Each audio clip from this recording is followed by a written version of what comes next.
John 17. John 17 is, I think John said this, I'm not sure, I've heard this somewhere, I don't remember reading it, but it's known as the high priestly prayer.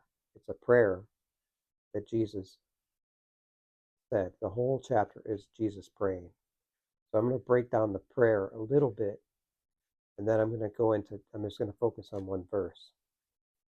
So in the prayer, Jesus glorifies the Father at the beginning of the prayer. He glorifies the Father. He acknowledges the Father's glory and expresses gratitude for putting him in this place and allowing him to do the work of redemption. He prays for himself. He seeks the Father's.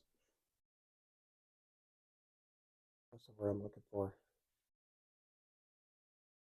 He just thanks the Father for this, and he requests that everything that he is doing is glorified to the Father.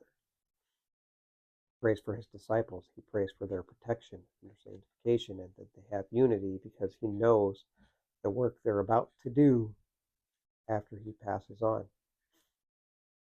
He prays for future believers because the work that the disciples are going to do, the 12 men who are going to shake the whole earth, that is going to set off the Christian church, that's going to set off the world being saved and being redeemed through the price that Jesus is going to pay. So that's kind of a quick breakdown of John chapter 17 and Jesus' prayer, the high priestly prayer. So the one verse I want to focus on says, I do not ask for these only, but also for those who will believe in me through their message, that they may all be one, as you, Father, are in me and I am in you, and that they may be in us, so that the world may believe that you have sent me. So, like I said in the prayer, Jesus' heart in all of this is that the world may be saved. For God so loved the whole world that he gave For God so loved the whole world that he gave his only begotten Son, that whosoever believeth in him should not perish but have everlasting life. The whole world. That's what Jesus is doing this for. He's doing it for you. He did it for me. And I know when people get saved that they call it the Romans road. Romans tells you a lot about salvation. But I believe the book of John is a roadmap to salvation as well, because in the book of John, what I've gotten out of this so far is Jesus, everything that he did, the miracles, the flipping of the tables. Yes, there's a fly in here. It's kind of bothering me, but try to ignore it. The flipping of the tables, the rebuking the Pharisees, all the miracles that he did, raising Lazarus from the dead.